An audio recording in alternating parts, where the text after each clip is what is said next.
Phi denote the solution to the boundary value problem this. Boundary condition हमें given है और जो भी इसका सॉल्यूशन आएगा फाई उसकी वैल्यू हमें बतानी है ई पे, वो अपने हमने ऑप्शन में देखना है कि कौन सा करेक्ट होगा। तो इक्वेशन को सोल्व करते हैं। फर्स्ट टर्म है, इसको ओपन कर दो बाय यूजिंग प्रोडक्ट रूल। तो ये बन जाएगा X Y double dash minus Y dash minus 2y dash plus Y by X हो जाएगा और इक्वल टू 1। एलसीएम लो तो बनेगा X Y double dash minus X Y dash plus Y equal to x. तो ये हम अपने पास कौन सी इक्वेशन बन गई? Cauchy homogeneous form. Cauchy homogeneous form को सोल्व करने के लिए एक हम ट्रांसफॉर्मेशन यूज करते हैं, x को ई रेस्ट पर z लेते हैं और एक्स डी क्या बन जाता होता है theta, x square d square क्या बन जाता है theta into theta minus 1, where theta क्या होता है अपने पास डी बाय डी जेड और एक्स डी क्या होता है x into d by d x. Means इस इक्वेशन को हम कन्वर्ट करते हैं ना सिंबॉलिक फॉर्म में, x square d square minus x d plus 1 y equal to x. तो इक्वेशन कन्वर्ट होके क्या बन जाएगा theta into theta minus 1 minus theta plus 1 y और एक्स की वैल्यू क्या आ जाएगी e raise to power z यहां से। Therefore, this equation will be theta square minus 2 theta plus 1 of y e raised to power z, जिसको हम लिख सकते हैं थीटा माइनस 1 का whole square y equal to e raised to power z। General solution अगर हमने अब इसका लिखना है तो हमें कॉम्प्लीमेंट्री फंक्शन चाहिए होगा प्लस पर्टिकुलर इंटीग्रल चाहिए होगा। तो कॉम्प्लीमेंट्री फंक्शन में ऑक्सिलरी इक्वेशन के रूट्स क्या आ गए 1 1। तो कॉम्प्लीमेंट्री फंक्शन तो ये बन जाएगा c1 e raised पर z plus c2 z e raised पर z प्लस पर्टिकुलर इंटीग्रल में देखो ये नीचे शिफ्ट करेंगे हम theta minus 1 square e raise to power z, theta को 1 पुट करना है पर्टिकुलर इंटीग्रल का जो रूल है, बट केस ऑफ फेलियर बनेगा तो एक बार डेरिवेटिव होगा 2 इंटू थीटा माइनस 1 आएगा, फिर 1 पुट करेंगे तो 0 बनेगा, तो 2 बार केस ऑफ फेलियर बनेगा।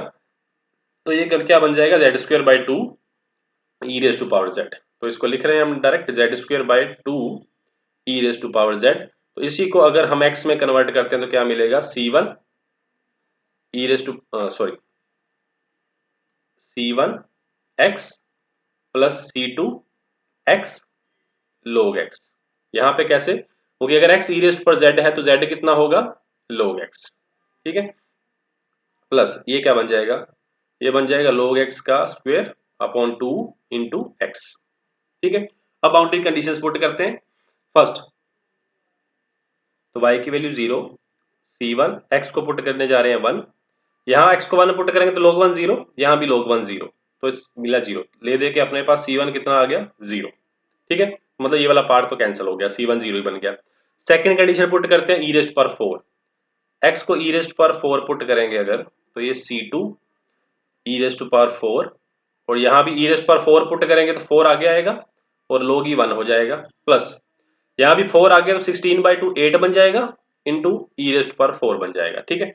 ये लेफ्ट साइड पे ले जाओ तो माइनस 4 ई रेस्ट पर 4 equal to c2 E raised पर 4 इंटू 4, ये कट जाएंगे तो c2 की वैल्यू कितनी आ गई -1।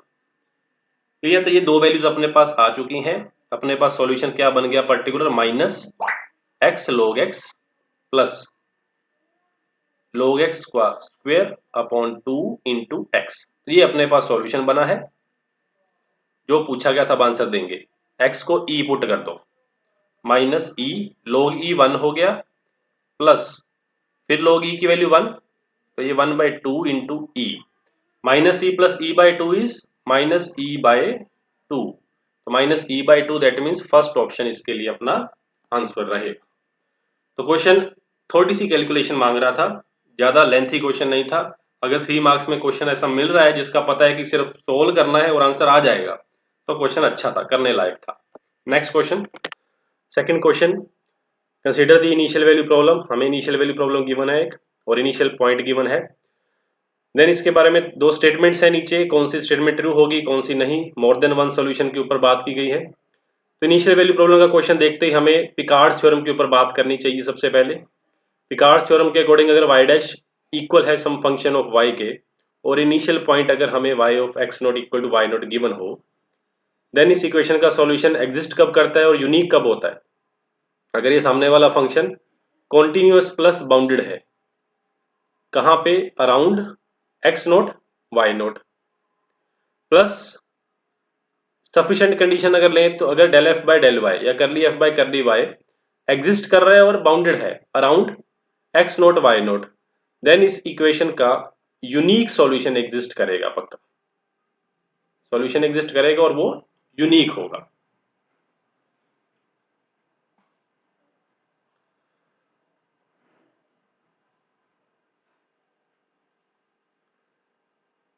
और अगर ये फंक्शन कॉन्टिन्यूज ना हुआ देन हम डिस्कस करते हैं कि इधर इसके मोर देन वन सॉल्यूशन भी हो सकते हैं, उसके बाद यूनिक भी हो सकता है या फिर नो सॉल्यूशन की कैटेगरी भी आ सकती है। बट अगर ये दो कंडीशन सेटिस्फाई हो रही हैं देन सॉल्यूशन पक्का यूनिक होगा। अब क्वेश्चन पे आते हैं। वाई डैश हमें गिवन है root y x plus epsilon, ये मोड में गिवन है दैट मीन्स पॉजिटिव बात है, और y zero equal to y not है। तो पहली बात बोली गई है there is an epsilon greater than zero, positive epsilon exist करेगा एक number such that for all y not belongs to R initial value problem has more than one solution. तो देखो पहली बात तो इस बात को पकड़ लो, फॉर ऑल वाई नॉट, यहीं से आपको अपने क्वेश्चन को आसान बना सकते हो, जरूरी नहीं कि आपको ये पूरा ही सोल्व करके देखना है। For all y not belongs to R, मैं वाई नॉट को ले रहा हूं एक बार जीरो, तो मेरी इक्वेशन किस में रिड्यूस हो चुकी है, y dash equal to root y x, ये मोड में आया, और वाई सॉरी वाई नॉट को लिया हमने जीरो, तो अपने पास इक्वेशन बन गई है y dash is y plus epsilon और y zero equal to zero. अब मुझे बात करनी है इस जीरो के अराउंड, इस जीरो के अराउंड बात करनी है। देखो जब आप वाई एक्स लिख रहे हो तो आप वाई ही लिख रहे हो, दैट मीन्स ये वाई प्लस एप्सिलॉन है, ठीक है। Y zero equal to y not और जीरो, अब जीरो के अराउंड अगर आप बात करोगे तो अंदर क्या बनेगा एप्सिलॉन, मतलब ये फंक्शन कॉन्टिन्यूस होगा। और अगर आप इसके partial derivative with respect to y पे भी जाओगे, इस पॉइंट के अराउंड बात करोगे, पॉइंट के अराउंड का मतलब आप इसमें y को y नोट से लेके कंपेयर करते हो अगर, तो y नोट जीरो है तो अपने पास फिर भी अंदर पॉजिटिव क्वांटिटी बची, क्योंकि एप्सिलॉन क्या है ग्रेटर देन जीरो, देयरफॉर ये एग्जिस्ट कर रहा है और बाउंडेड है, ठीक है। ये तो सेकंड वाली कंडीशन सेटिस्फाई हो रही है, इंप्लाइज सॉल्यूशन क्या होगा पक्का यूनिक, सॉल्यूशन एग्जिस्ट करेगा और यूनिक होगा। तो इनफिनिटली मैनी या फिर मोर देन वन सॉल्यूशन की बात आ रही है तो ये ऑप्शन, ये वाली स्टेटमेंट पक्का गलत होगी। तो कितने ये आसान ऑप्शन बन गई अगर हमने वाई नोट को जीरो लिया, कि वाई नोट को जीरो लिया तो इक्वेशन को कोई प्रॉब्लम नहीं है, सॉल्यूशन पक्का यूनिक आएगा। सिमिलरली सेकंड स्टेटमेंट देखते हैं, there is a y note belongs to R such that for all y note. देखो ये जब भी हमें चॉइस मिल जाती है ना तो अपना क्वेश्चन आसान हो जाता है। For all epsilon greater than zero, epsilon को ले रहे हैं हम वन, जीरो नहीं ले सकते क्योंकि ग्रेटर देन जीरो बोला गया। तो आपकी इक्वेशन क्या बन जाएगी, y dash equal to mod y plus one और y zero equal to y note, there is a y note belongs to R. क्या ऐसा कोई वाई नोट एग्जिस्ट करेगा जब इक्वेशन के पास कोई भी अब एप्सिलॉन ग्रेटर देन जीरो लो और मोर देन वन सॉल्यूशन होंगे। तो मैंने एप्सिलॉन को वन लिया, अब मुझे क्या चाहिए, मोर देन वन सॉल्यूशन चाहिए इसके, तो वाई नोट को क्या लेना पड़ेगा, अगर वाई नोट को हम वन लेते हैं तो कोई प्रॉब्लम नहीं है, इक्वेशन को पार्शियल डेरिवेटिव एग्जिस्ट करेगा पक्का। टू लेते हो तो यूनिक सॉल्यूशन आएगा, थ्री लेते हो तो यूनिक सॉल्यूशन आएगा, क्योंकि पिकार्ड थ्योरम सेटिस्फाई हो रही है। और अगर आप वाई नोट को माइनस वन लेते हो, यहाँ पे बात आएगी कि माइनस वन लेते हो तो गड़बड़ होगी, यहाँ पे मोर देन वन सॉल्यूशन आने के चांसेस हैं। तो इसका मतलब अगर आपने वाई नोट को एक बार फिक्स कर लिया माइनस वन और मैं यहाँ पे अपना एप्सिलॉन इस बार टू कर दूं, तो क्या माइनस वन इसके लिए मुझे इनफाइनाइट सॉल्यूशन दे पाएगा, नहीं दे पाएगा ना, क्योंकि अगर y प्लस टू की बात माइनस वन के अराउंड करोगे तो सॉल्यूशन यूनिक आएगा। तो इसलिए यहां बोला गया है कि क्या कोई ऐसा वाई नोट है, कुछ ऐसा फिक्स कर सकते हो जब आप सभी एप्सिलॉन ग्रेटर देन जीरो के लिए क्या आंसर दोगे, मोर देन वन। तो ऐसा नहीं होगा, किसी एक के लिए एक ही मिलेगा, सबके लिए नहीं मिलेगा, इसलिए ये वाली स्टेटमेंट भी गलत है। तो आंसर कौन सा बना, both S1 and S2 are false, तो फोर्थ ऑप्शन इसके लिए करेक्ट था। नेक्स्ट क्वेश्चन है partial differential equation heat equation से। ये हीट इक्वेशन गिवन है हमें ut equal to u x x and initial condition given है u x zero equal to sine four x plus x plus one. तो heat equation के solution जब भी आप डायरेक्ट देखोगे तो किस फॉर्म में आते हैं, अगर आपको साइन एन एक्स मिल रहा है तो इसके साथ फैक्टर कौन सा होगा, ई रेस्ट पर माइनस एन स्क्वेयर टी। कैसे, क्योंकि x की वैल्यू अगर आप यहाँ पे पुट करते हो, देखो x की वैल्यू यहाँ पे पुट करते हो तो डबल डेरिवेटिव कितना बन जाएगा, minus sine n x into n square, ये फॉर्म बनेगी। और टी में ऐसा फंक्शन चाहिए जो एक बार डेरिवेटिव करने पे इसके साथ इक्वलिटी देगा। तो हीट इक्वेशन में तीन तरह के केसेस होते हैं कि अगर आपको x में साइन एन एक्स या फिर कोस एन एक्स मिल रहा है तो t में कौन सा फंक्शन मिलेगा, क्योंकि u is a function of xt, इसका जो भी सॉल्यूशन होगा xt वाला फंक्शन आएगा। तो e में फिक्स होता है कि कैसा फंक्शन बनेगा, e रेस्ट पर माइनस एन स्क्वायर टी जैसा। दूसरा, अगर आपको x में कुछ लीनियर फंक्शन मिल रहा है ax प्लस बी टाइप का, तो t में जो फंक्शन आएगा वो क्या होगा, कांस्टेंट, साथ में कुछ कांस्टेंट अटैच होगा। और थर्ड, अगर आपको x में e raise to power n x जैसा फंक्शन मिल रहा है तो t में भी कैसा मिलेगा, e raise to power n square t जैसा। तो इस तरह के सॉल्यूशन हीट इक्वेशन के बनते हैं। जब भी आपने एग्जाम में क्वेश्चन अटेम्प्ट करना है तो आपको ये बातें पता होनी चाहिए, तभी क्वेश्चन जल्दी होगा। अदरवाइज कंप्लीट सॉल्यूशन बनाएंगे तो बहुत टाइम लग जाता है, फिर एग्जाम में क्वेश्चन अटेम्प्ट होने लायक नहीं होता। तो मैंने सिर्फ ये कंडीशन को देखा है और सॉल्यूशन हम डायरेक्ट लिख सकते हैं इसका। साइन 4x है तो साइन 4x के साथ कितना लगा दो, e raise to power minus 16t plus x plus 1, और t के लिए कुछ कांस्टेंट लगेगा। तो अब आप इसको इक्वेशन में पुट करके देखो, जल्दी से सेटिस्फाई कर रहा है। Derivative with respect to t करोगे तो लेफ्ट साइड पे कितना आएगा, साइन 4x वैसे रहेगा, e रेस्ट पर माइनस 16 का माइनस 16 आ जाएगा। और with respect to x derivative करोगे तो 4 दो बार रिपीट होगा, माइनस 16 साइन का दो बार डेरिवेटिव माइनस साइन हो जाएगा। और x प्लस 1 इंटू के था, के की कोई यूज नहीं हुआ यहाँ पे, बिना के भी काम चल सकता था, इसका मतलब अपने पास के की वैल्यू कितनी है, 1। दैट मीन्स ये अपना सॉल्यूशन है। बस सिर्फ सॉल्यूशन के लिए ये छोटी सी बात, अगर आपको डायरेक्ट सॉल्यूशन बनाने आते हैं हीट इक्वेशन के तो सॉल्यूशन बन गया और उसके बाद सिर्फ ऑप्शंस देखनी थी। अगर ये नहीं आते तो इसी चैनल पे डिफरेंशियल इक्वेशन की एक हम सीरीज स्टार्ट कर चुके हैं, इसमें अभी तक 2 वीडियोस आ चुकी हैं ऑर्डिनरी डिफरेंशियल इक्वेशन की। इसके आगे हम पार्शियल डिफरेंशियल इक्वेशन की वीडियोस भी डालेंगे, तो वहां से आप इसका आइडिया ले सकते हो कि डायरेक्ट सॉल्यूशन कैसे बनाते हैं। तो sign 4x into e race पर माइनस 16t, ऑप्शन पुट करो, देखो कौन सा होगा। हाँ, और साथ में ये बात कि mod of u x t किससे लेस होना चाहिए, 3 e raise to power x square से। तो इसका जब आप मोड लोगे तो ये आपको वैसे ही बात पता लग जाएगी कि ये इससे लेस ही होगा। लेस देन इक्वल टू ये बन जाएगा sine 4x into e raise to power minus 16t plus x plus 1, this mod and this mod. और ये साइन 4 आगे किससे लेस है, 1 से, तो ये ई रेस्ट पर minus 16t plus x plus 1 mode हुआ। और लेस इसको करोगे तो ई रेस्ट पर माइनस 16t, इसके साथ मोड लगा सकते हो बट ये पॉजिटिव है, प्लस मोड एक्स और प्लस कितना हो जाएगा 1।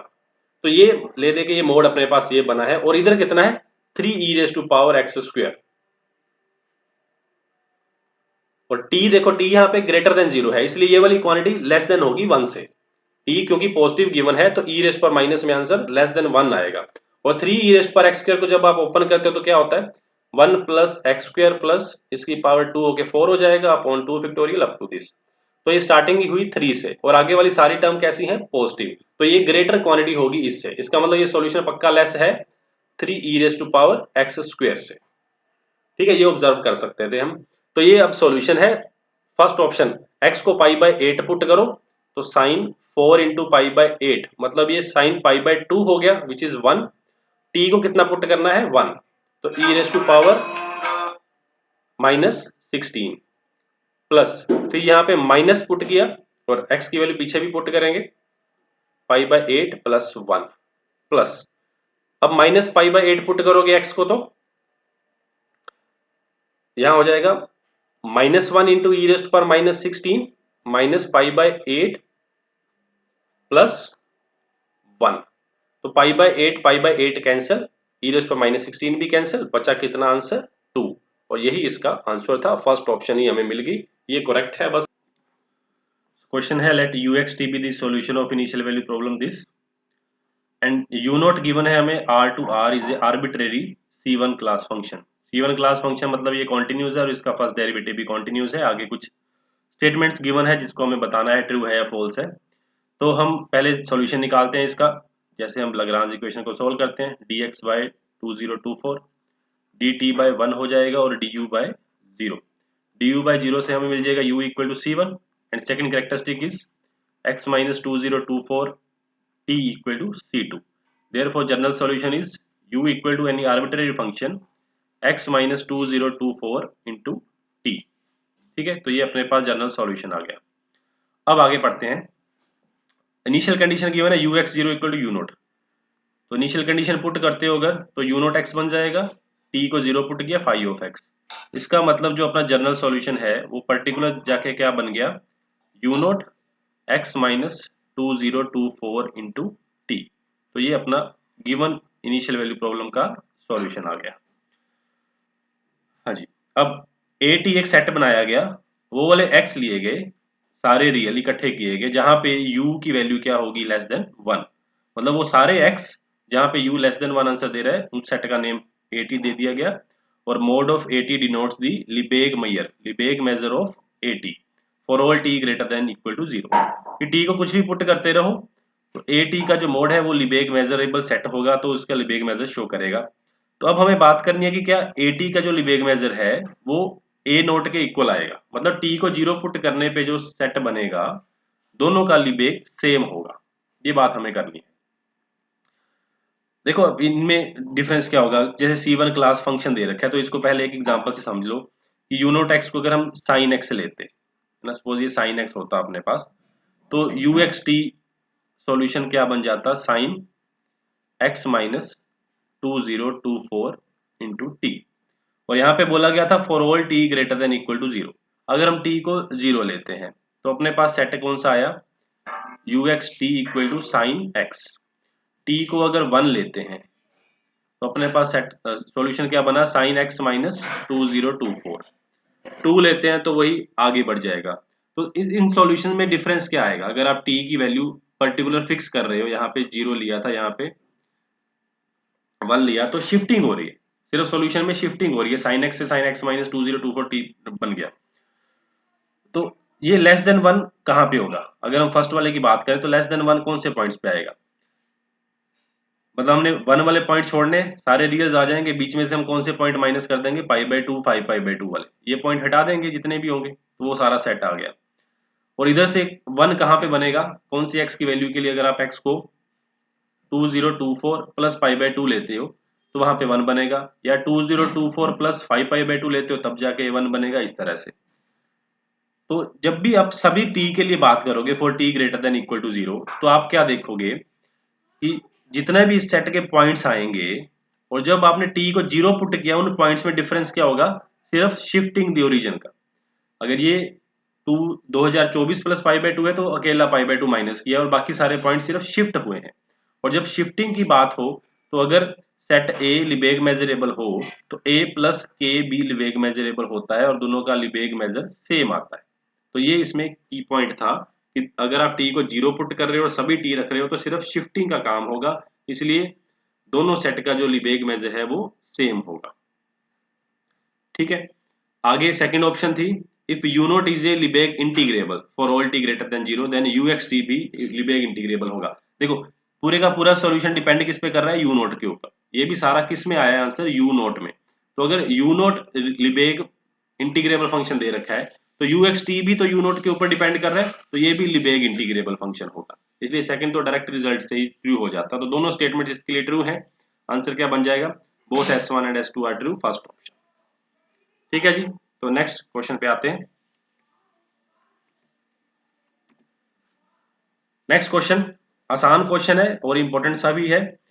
B02 xy x square plus y square less than 4, मतलब हमें एक सर्कुलर डिस्क गिवन है open and partial B denotes the boundary. तो पार्शियल B इसकी बाउंड्री है, मतलब पार्शियल B में क्या आ जाएगा, x square plus y square equal to 4 वाले पॉइंट्स आ जाएंगे। Alpha beta not equal to 0 0, k belongs to r, u is any solution of this equation. Minus delta u का मतलब क्या है, minus of u x x plus u y y equal to 0। तो u x x plus u y y equal to 0, ये Laplace equation की बात हो रही है। कंडीशंस इस तरह से कुछ गिवन है, alpha u plus beta del u by del v, और v यहाँ पे हमेशा क्या होता है, outward normal unit vector. Outward normal unit vector given होता है, सरफेस के अबाउट, सरफेस के आउटवर्ड नॉर्मल यूनिट वेक्टर होगा।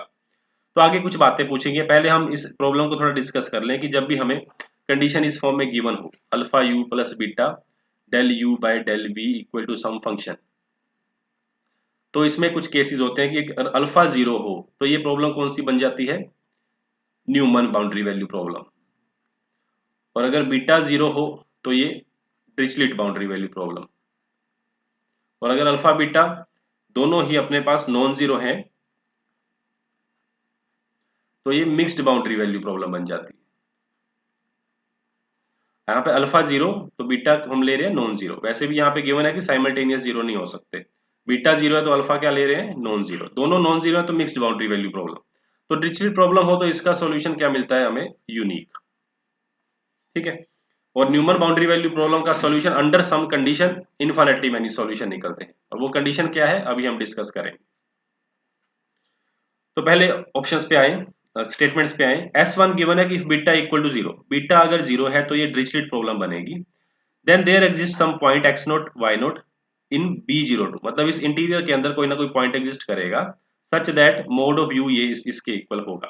तो ध्यान से देखो, जो आपको पार्शियल बी मतलब बाउंड्री पे कंडीशन गिवन है उसके अंदर ही x square plus y square given है। तो इसका मतलब आपको ये इनडायरेक्ट कंडीशन ऐसे गिवन है, x square plus y square 4 हो गया और ये के हो गया 1 प्लस 4 के।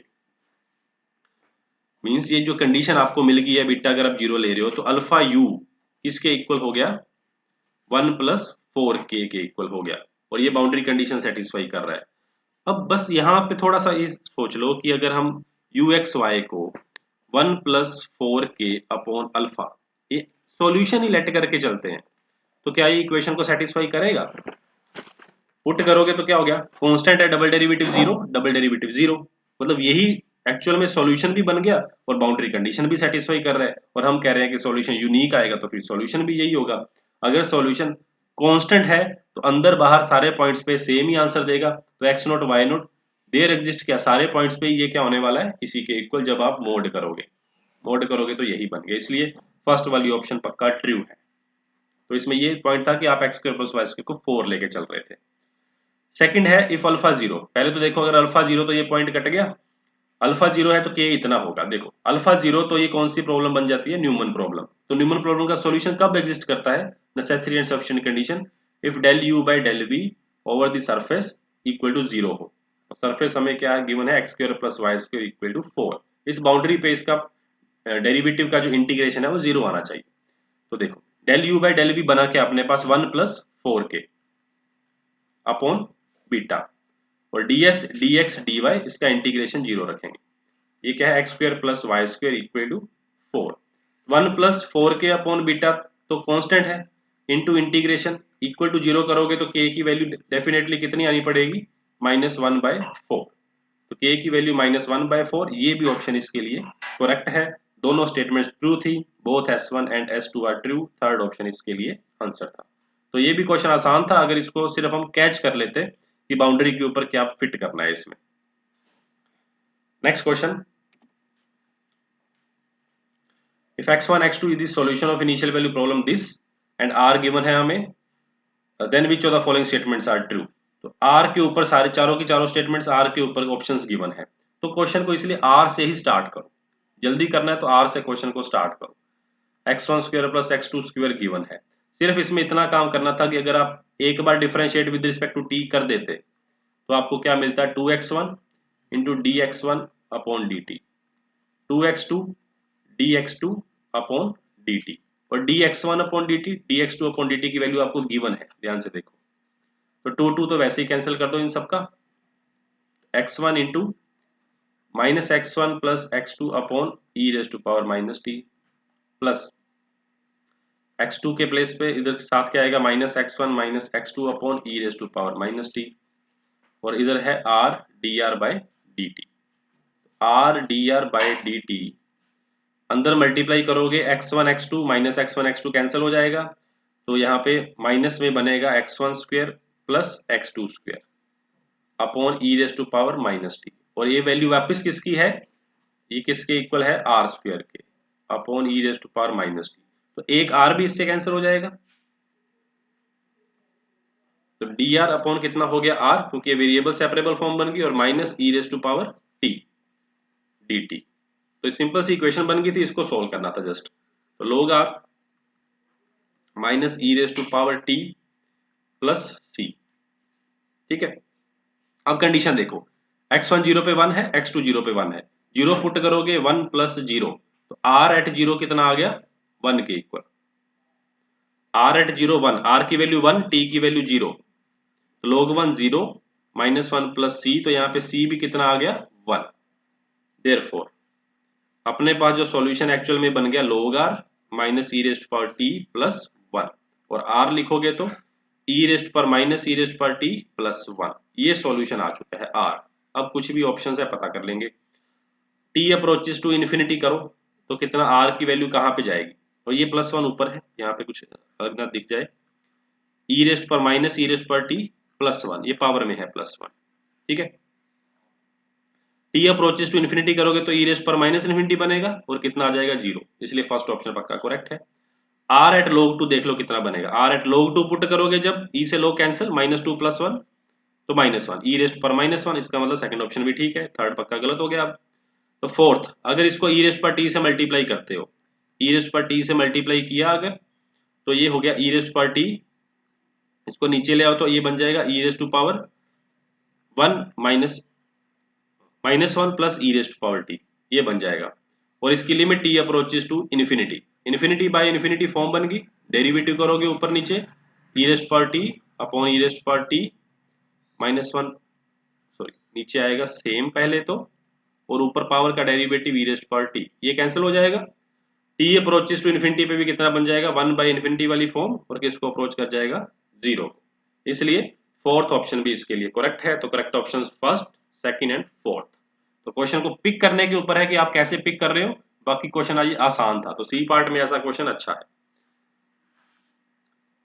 Next question, autonomous differential equation का क्वेश्चन बहुत ही ज्यादा आसान है। ऑटोनोमस डिफरेंशियल इक्वेशन गिवन है हमें, sin yx upon 1 plus y4। सबसे पहला काम इसमें क्या करना होता है, हमें इक्विलिब्रियम सॉल्यूशन निकालो। अगर इक्विलिब्रियम सॉल्यूशन निकाल ले तो क्वेश्चन बहुत जल्दी खत्म हो जाएगा। राइट साइड को इक्वल टू 0, तो आपको y क्या नजर आ गया, n पाई, ठीक है। n पाई का मतलब ग्राफिकली देखोगे तो y इक्वल टू 0 सॉल्यूशन है, y इक्वल टू पाई है, y equal to minus pi है नीचे, ऊपर y इक्वल टू पाई है, और जाओगे तो y इक्वल टू 2 पाई, इस तरह से मिलेंगे। अब y zero equal to y naught, y note देखो इक्वेशन के कितने सॉल्यूशन आ गए, इन्फिनिटली मैनी सॉल्यूशन आ गए, इन्फिनिटली मैनी इक्विलिब्रियम सॉल्यूशन आ गए, ऊपर भी है नीचे भी है। अगर y नोट कहीं से भी शुरू होगा, इसके लिए ऑटोनोमस डिफरेंशियल इक्वेशन का कॉन्सेप्ट पता होना चाहिए आपको, बहुत जल्दी क्वेश्चन हो जाएगा। अगर ऑटोनोमस डिफरेंशियल इक्वेशन नहीं किया तो इसी चैनल पे डिफरेंशियल इक्वेशन की सीरीज में ऑटोनोमस इक्वेशन का कंसेप्ट करवाया गया है, अब वहां पे देखो, तब उसके बाद क्वेश्चन करोगे तो विद इन सेकंड्स हो जाएगा। तो first option, there exist a positive y naught such that the solution is unbounded. देखो वाई नोट आप कहीं भी ले लो, सॉल्यूशन या तो ऊपर की तरफ जाएगा या नीचे की तरफ आएगा, दो सॉल्यूशंस के अंदर ही है तो सॉल्यूशन पक्का क्या होगा, बाउंडेड, ठीक है। इसलिए फर्स्ट ऑप्शन गलत होगी। There is a negative y naught such that solution is bounded, बिल्कुल वाई नोट आप कहीं से भी पिक करो, ऊपर भी सॉल्यूशन रोकने वाला बैठा होगा, नीचे भी बैठा होगा, तो सॉल्यूशन पक्का बाउंडेड होगा। There for every y naught solution is bounded, ये भी बात ठीक है। For every y naught solution is there is a solution to initial value problem, बिल्कुल कोई भी वाई नोट लो सॉल्यूशन पक्का एग्जिस्ट करेगा by Picard's theorem. Picard's theorem क्या कहती है, सामने वाला फंक्शन अगर, ये सामने वाला फंक्शन अगर कॉन्टिन्यूअस प्लस बाउंडेड है अराउंड इनिशियल पॉइंट, और partial derivative with respect to y भी अगर बाउंडेड है, तो सॉल्यूशन पक्का एग्जिस्ट करेगा। तो पिकार्ड्स थ्योरम सेटिस्फाई कर रहा है, ये सॉल्यूशन पक्का एग्जिस्ट करेगा। For all x belongs to R की गारंटी कैसे ले सकते हो, अगर ऑटोनोमस इक्वेशन है, मल्टीप्लिसिटी, अगर अगर मल्टीप्लिसिटी इसकी इक्विलिब्रियम सॉल्यूशन की 1 ही आ रही है, कोई भी इक्विलिब्रियम सॉल्यूशन रिपीट नहीं कर रहा, लाइक अगर ऐसा होता साइन स्क्वायर वाई, तो इसके पास y इक्वल टू पाई, पाई 2 बार आ जाता ना, मल्टीप्लिसिटी 2 होती, तब प्रॉब्लम थी इसको पूरे आर पे सॉल्यूशन एग्जिस्ट करने में। अभी ये सॉल्यूशन पूरे आर पे एग्जिस्ट करेगा, वो हम ग्राफिकली भी देख सकते हैं कि अगर किसी भी पॉइंट से सॉल्यूशन शुरू हुआ है तो ब्रेक करने का मतलब वैल्यू इन्फिनिटी तक जाएगी, और वो इन्फिनिटी तक जाने के लिए इक्विलिब्रियम सॉल्यूशन इसको रोकेगा, तो इसलिए वैल्यू नहीं क्रॉस कर पाएगा, तो सॉल्यूशन एग्जिस्ट करेगा पूरे आर पे करेगा। इसलिए ऑटोनोमस का कंसेप्ट पता होना चाहिए, तो क्वेश्चन बहुत जल्दी होने वाला था। तो सेकंड, थर्ड, फोर्थ इसके लिए करेक्ट ऑप्शंस है।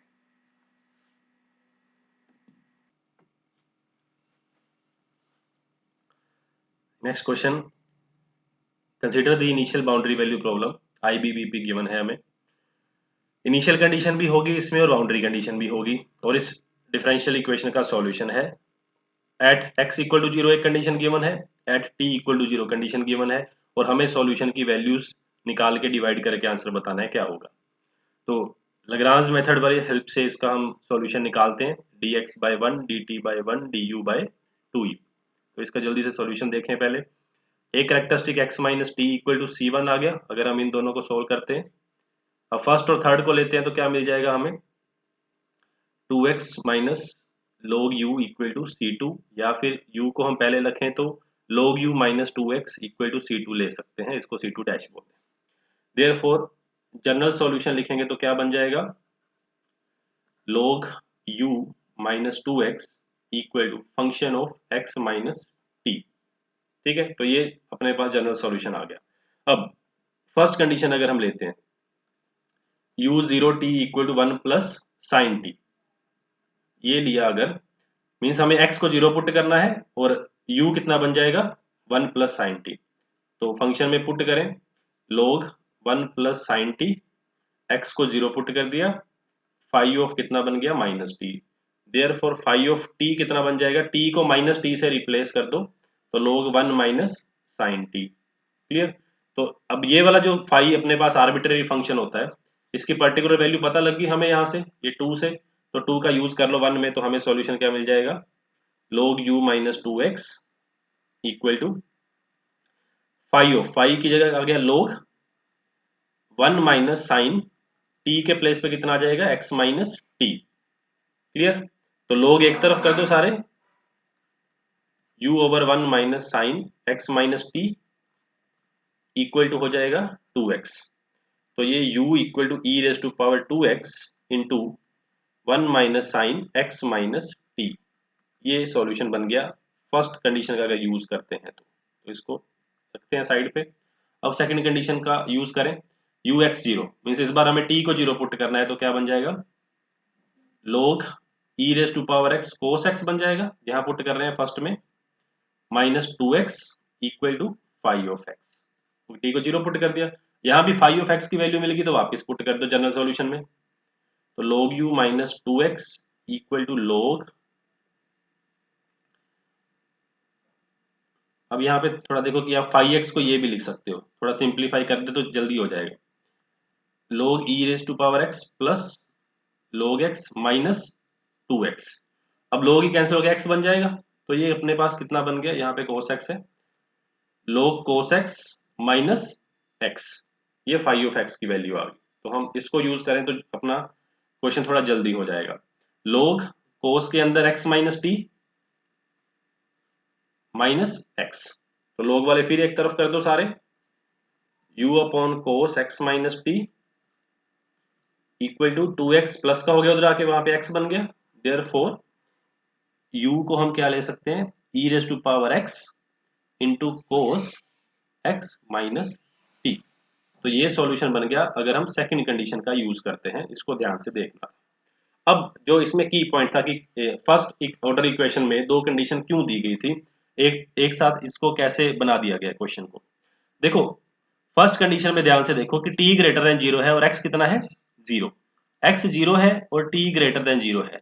देयरफॉर जो पहले वाली अपने को कंडीशन गिवन है, इसमें x लेस देन है t से, यहाँ पे ये की पॉइंट था अपने पास कि x जीरो है और t ग्रेटर देन जीरो है, तो बात क्या रहेगी, x लेस देन t के ऊपर बात हो रही है। और दूसरी कंडीशन जब देख रहे हो तो यहाँ पे क्या है, t इक्वल टू जीरो है और x ग्रेटर देन जीरो है, इसका मतलब कौन बड़ा हो गया, इस बार x बड़ा हो गया, t छोटा हो गया, तो ये x ग्रेटर देन t है। इसका मतलब जो ये फर्स्ट वाला आपने सॉल्यूशन निकाला है, ये कब वर्क करेगा, when ever x less then t होगा। दूसरे वाला कब वर्क करेगा, when ever x greater than t होगा। अगर ये वाला पॉइंट हम निकाल लेते इसका बीच में से तो क्वेश्चन आसान था, क्योंकि यहाँ तक तो हर कोई सोल्व करता ही है, क्योंकि आपने जब पार्शियल डिफरेंशियल इक्वेशन पढ़ा है तो सोल्व तो करते ही हो, बट ये अगर निकाल लेते तो जल्दी होता। अब देखो हमसे जो पूछा गया, u two pi and pi की वैल्यू, इसका मतलब x बड़ा है t छोटा है, तो ये कौन से वाला यूज होगा, ये दूसरे वाला यूज होगा। आप यहां से वैल्यू पुट करके निकालोगे, u two pi and pi की वैल्यू कितनी आई, e raise to power two pi minus pi cos pi which is minus one, तो पहले का ये हो गया। नीचे वाले में क्या है, x छोटा है t बड़ा है, तो इधर वाला पार्ट यूज करो, e raise to power pi into 1 minus sine के अंदर पाई माइनस 2 पाई करके पाई बनेगा तो हो जाएगा 0, तो ये आया e raise to power pi. दोनों को डिवाइड करें तो कितना आएगा, e raise to power 2 pi minus 1 divide by e raise to power pi, cut के कितना आ जाएगा, minus e raise to power pi. तो आंसर इज सी ऑप्शन। ये minus e raised power pi इसका आंसर था, सी ऑप्शन। इस तरह से इस क्वेश्चन को करना था, सिर्फ ये वाला अगर की पॉइंट बीच में से हम समझ लेते हैं। Next question, consider the boundary value problem this and Green's function given, Green's function is such that this then कौन से बी सी डी की वैल्यूज ट्रू होंगी। तो ग्रीन्स फंक्शन का क्वेश्चन काफी टाइम के बाद एग्जाम में पूछा गया है और काफी आसान क्वेश्चन होता है ग्रीन्स फंक्शन का, अगर आपको ग्रीन्स फंक्शन की जस्ट कंडीशंस पता है। पहली बात तो ग्रीन्स फंक्शन क्या होता है, कॉन्टिन्यूअस। दूसरी बात, ग्रीन्स फंक्शन जो होता है ये क्या सेटिस्फाई करता है, always boundary conditions. Green's function हमेशा बाउंड्री कंडीशन सेटिस्फाई करता है। तो पहले हम इन्हीं दोनों की हेल्प से काम करते हैं। देखो, हमें फंक्शन किस में गिवन है, कंडीशन किस में गिवन है, एक्स में, बट जो ग्रीन फंक्शन आपको दे रखा है वो जाई में, जाई को आप टी बोल दो सिंप्लिसिटी के लिए। तो इसका मतलब, और ग्रीन फंक्शन की एक खास प्रॉपर्टी क्या होती है कि जब भी इक्वेशन सेल्फ एडजॉइंट हो, ये सेल्फ एडजॉइंट इक्वेशन है, तो ग्रीन फंक्शन हमेशा क्या होता है, सिमेट्रिक। सिमेट्रिक का मतलब आप x को t और t को x से रिप्लेस कर सकते हो, कोई फर्क नहीं पड़ेगा। तो इस फंक्शन को किस तरह से ट्रीट करना था, x को t कर दो, t को x कर दो, t मैं जाई को बोल रहा हूं जहां पे जो भी है, तो ये e raised power 3t plus b e raised to power 2t हो जाता, और c e raised to power 2x plus d e raised to power 3x। और यहाँ भी लिमिट चेंज होती, लिमिट क्या बन जाती, यहाँ पे t की लिमिट गिवन है, किसकी हो जाएंगी अब, x की। तो ये पहले हमें ग्रीन्स फंक्शन की ये सेटिंग कर लेनी जरूरी थी, अदरवाइज क्वेश्चन सोल्व होना मुश्किल हो जाता। तो 2x, x को t कर रहे हैं और t को x कर रहे हैं जहां भी हमें नजर आ रहा है, तो c e raise to power 2t हो जाएगा, जैसे d e raise to power 3t, और यहाँ पे t less than equal to x less than equal to log 2। तो ये ग्रीन फंक्शन है, अब x की कंडीशन है, तो हम सबसे पहले बाउंड्री कंडीशंस पे जाएंगे, क्योंकि ग्रीन्स फंक्शन हमेशा बाउंड्री कंडीशन सेटिस्फाई करता है। तो फर्स्ट कंडीशन फर्स्ट वाले पार्ट में पुट होगी, क्योंकि जीरो इसके पास है, सेकंड कंडीशन सेकंड वाले पार्ट में पुट होगी। जीरो पे जीरो रख दो, x को जीरो पुट करना है, t को जीरो नहीं पुट करना, तो e रेस्ट पर 3t वैसे रहेगा, b e रेस्ट पर 2t वैसे रहेगा, इनटू देखो कितना आया, c plus d equal to zero. तो यहाँ से हमें मिल गया c plus d equal to zero, c की वैल्यू होगी माइनस डी। c और d एक दूसरे के ऑपोजिट होंगे, जो ऑप्शन में नजर नहीं आ रहे ऑप्शन को काटो, 3 ऑप्शन बाहर, फोर्थ ऑप्शन बाहर, क्योंकि c और d एक दूसरे के ऑपोजिट साइन के नहीं है। आधा क्वेश्चन सोल्व हो गया। सेकंड कंडीशन पुट करो नीचे वाले पार्ट में, log 2 पुट करोगे x के प्लेस में, तो ये कितना बनाएगा, log 2 e raise to power 3 log 2, 3 ऊपर जाएगा तो ये बन जाएगा e raise to power log 2 raise to power 3, ये हो जाएगा 8। ठीक है, तो इसको मैं डायरेक्ट लिखूंगा 8 प्लस बी इंटू, यहाँ पे पुट करोगे log 2 तो 4 हो जाएगा, और ये t वाला मटेरियल है, इक्वल टू क्या करना है, जीरो। तो ये तो जीरो होगा नहीं, तो b की वैल्यू कितनी आ जाएगी, -8/4 दैट इज -2। तो -2 वैल्यू आएगी b की, और c और d आपस में क्या है, ऑपोजिट साइन के हैं। तो कौन सी ऑप्शन, ए ऑप्शन में भी ये काम नजर आ रहा है, और d option sorry b option में भी, सेकंड ऑप्शन में भी यही चीज नजर आ रही है। तो अब इसको हम वेरीफाई कैसे करेंगे कि कहाँ पे ये बात सही बैठेगी। अब हमें थर्ड कंडीशन का यूज करके ये फर्स्ट और सेकंड में से ऑप्शन चूज करनी पड़ेगी। थर्ड कंडीशन क्या होती है ग्रीन्स फंक्शन की, del g by del x at x approaches to t from right side minus del g by del x approaches to t from left side equal किसके होता है, -1 p note t के। और p note क्या होता है, ये अपने इक्वेशन का लीडिंग कोफिशिएंट। इक्वेशन को अगर इस तरह से कंपेयर करेंगे हम, p note y double dash plus p1 xy dash plus p2 xy, इस तरह से कंपेयर करेंगे तो जो लीडिंग कोफिशिएंट आएगा वो p नोट होगा। ये Green's function first order partial derivative पे जंप डिसकंटिन्यूटी प्रोवाइड करता है, इसलिए।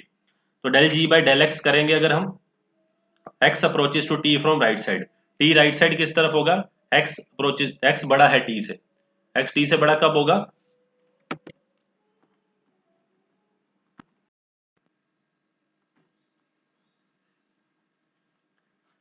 Del g by del x is x greater than t पे सेकंड वाले पार्ट में होगा तो 3e⁻³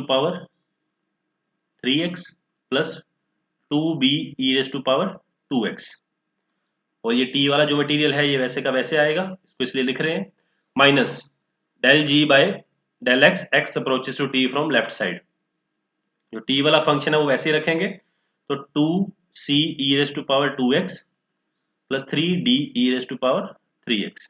अब ये सारा काम किस में पुट करना है, हमें किस फॉर्म में लेके आना, टी में, तो टी को एक्स को टी से रिप्लेस कर देना, इक्वल टू किसके रखना है, -1/p0, पी नोट की वैल्यू कितनी आएगी, e⁻⁵x, और टी में पुट करेंगे तो e⁻⁵t, ठीक है, ऊपर जाके ये e⁻⁵t बन जाएगा। तो यहां से देखें e⁻⁵t का कोफिशिएंट इक्वेट करेंगे सारे की कौन कौन से आएंगे, तो e⁻⁵t के कोफिशिएंट इक्वेट करोगे तो आपको c की वैल्यू मिलेगी -1 और d की वैल्यू मिलेगी, सॉरी, c की वैल्यू मिलेगी +1 और d की वैल्यू मिलेगी -1। ये थोड़ा कैलकुलेशन वर्क है, यहाँ पे मल्टीप्लाई करके कोफिशिएंट इक्वेट करोगे e⁻⁵t का तो c1 और d -2, और b की वैल्यू अपने पास पहले ही आ चुकी थी -2, b अपने पास -2 आ चुका था यहाँ पे। तो इस तरह से थर्ड फोर्थ ऑप्शन पहले कैंसिल कर चुके थे, फर्स्ट भी कैंसिल हो जाएगी, तो आंसर कौन सा बनेगा, सेकंड ऑप्शन, ठीक है। तो ये कैलकुलेशन वाला पार्ट थोड़ा आप ट्राई कर लेना इसको।